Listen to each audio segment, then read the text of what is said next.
Graça e paz. Bem, meus queridos, hoje nós estamos chegando aqui à nossa 8ª aula da matéria de Eclesiologia. E nesta aula, meus queridos, nós vamos abordar alguns aspectos da igreja que demonstram a sua natureza. Comecemos, portanto, falando acerca da natureza coletiva da igreja.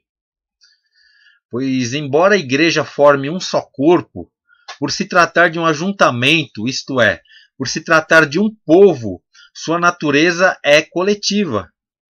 Nesse sentido, o crente individual só pode ser considerado como igreja se for um membro verdadeiramente ligado ao corpo de Cristo. Em outras palavras, só faz parte de um corpo um membro que está a ele ligado. Embora a igreja em si mesma não salve, todo salvo está ligado a ela.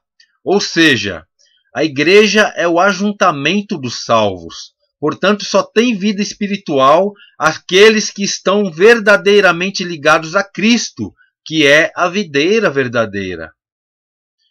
Alguém já viu por aí um pé andando sozinho? Ou uma orelha? Ou uma mão andando sozinha? Claro que não. Tal como um membro decepado de um corpo humano não tem vida em si mesmo e está fadado ao apodrecimento, um membro desligado da igreja também não tem vida espiritual em si mesmo e também não pode ser chamado de membro no sentido restrito do termo. Vejamos agora a natureza una da igreja.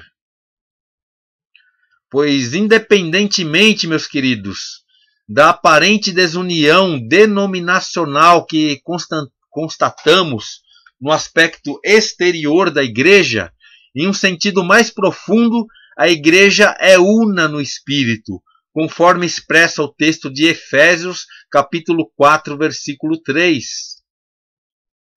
A igreja é ao mesmo tempo coletiva e una.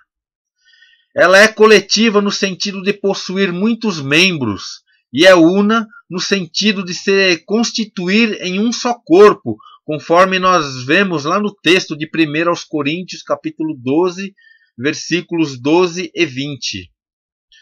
Embora a igreja visível seja constituída de um grupo misto de pessoas regeneradas e também de pessoas não regeneradas, aqueles que são verdadeiramente salvos, espiritualmente, são um em Cristo, independentemente das diferenças em questões secundárias, uma vez que tenham a mesma fé baseada nas doutrinas centrais da palavra de Deus.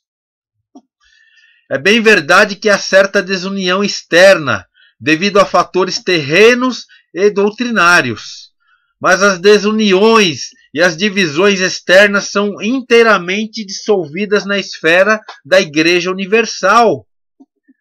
Não obstante, a igreja militante, que é a igreja local, que é a igreja visível, a igreja terrena, como uma expressão da Igreja Universal na Terra, ela deve se esforçar em manter a sua unidade.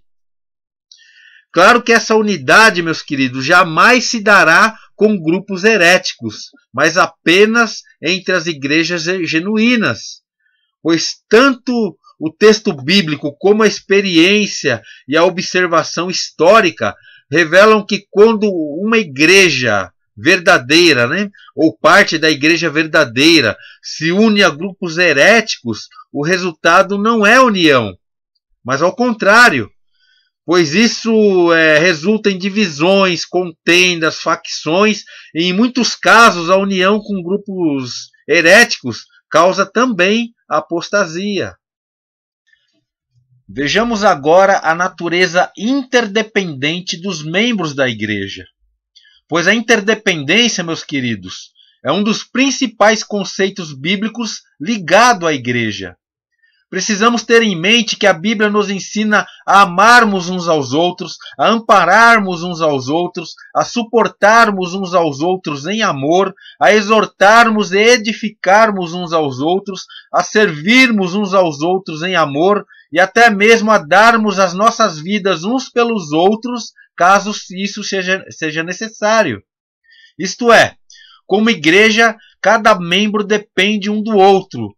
O pastor depende de nós dependemos do pastor e assim por diante.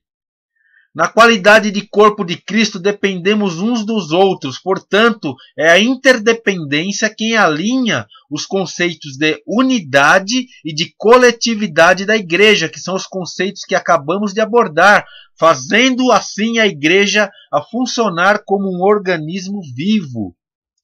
Pois a ordem bíblica para a igreja é: sujeitando-vos uns aos outros no temor de Deus, conforme diz aqui o texto de Efésios, capítulo 5, versículo 21. No seu livro Eclesiologia, a doutrina da igreja, o pastor Ernesto Nini diz que neste texto, Paulo acena para o ponto mais alto do ministério, que é a sujeição de uns para com os outros no temor de Cristo. Eu dependo de você, você depende de mim.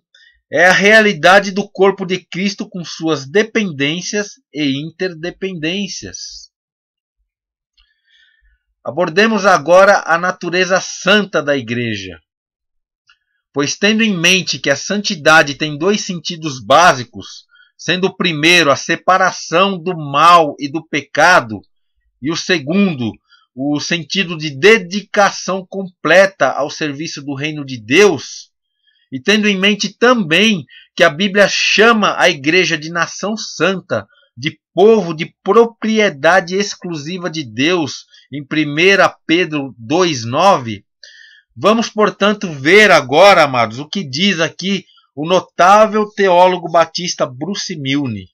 Ele diz assim: a união com Cristo envolve também uma santidade de vida que seja visível. Deste modo, a relação da igreja com Cristo, seu cabeça, será expressa no caráter moral e nas características especiais de sua vida e de seus relacionamentos comunitários. A igreja alheia à santidade é alheia a Cristo. Quando Cristo dirigiu-se à sua igreja, ele esperava dela essa mesma diferença moral e foi severo em seu julgamento quando observou que a ela lhes faltava. Profundo, né, amados? Vamos falar agora da natureza universal da igreja. A igreja, amados, é universal no sentido em que ela é acessível e aberta a todos e proclama a mensagem de Cristo, que é uma mensagem universal por excelência.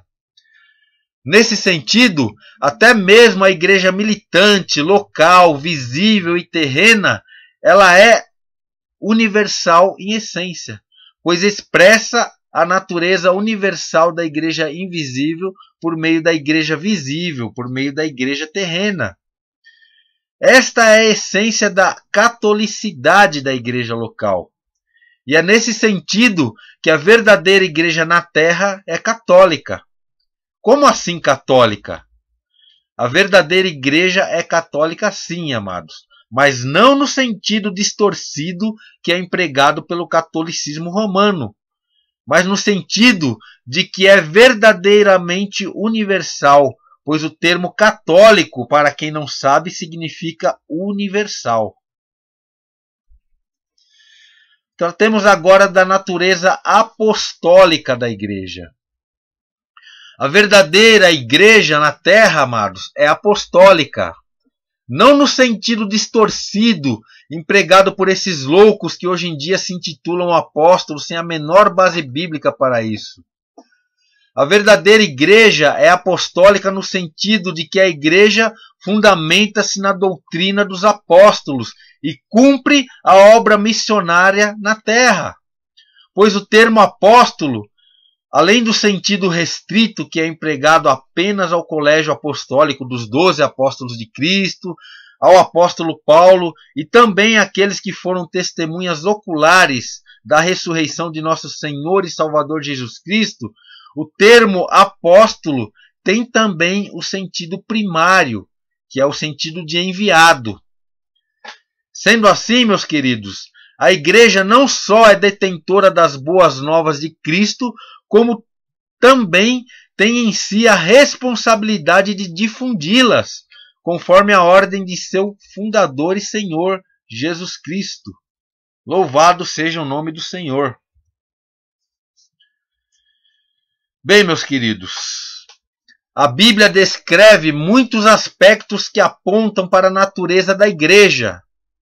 Concluo, portanto, a nossa aula de hoje com o texto de 1 Pedro 2, 9 e 10. 1 Pedro, capítulo 2, versículos 9 e 10. Pois este texto, amados, ele diz muito acerca da natureza da igreja. Portanto, tua tarefa de hoje, além da leitura da nossa aula texto, é ler este texto e meditar nele. Não vai ter tarefa na plataforma. A sua tarefa é ler e meditar acerca desse texto aqui, que revela muito acerca da natureza da igreja. Note que o texto fala de alguns aspectos da natureza da igreja, bem como fala também da sua missão. O texto fala também de quem éramos e quem somos hoje. Então está aí o texto na tela. A sua missão hoje, a sua tarefa hoje é ler e meditar nesse texto. Amém? Portanto, amados, peço ao Senhor que os abençoe e até a próxima aula, que é a nossa aula de número 9, que aparece aí na tela, a qual abordaremos a vocação da igreja. Portanto, Deus os abençoe e até a próxima aula. Tchau.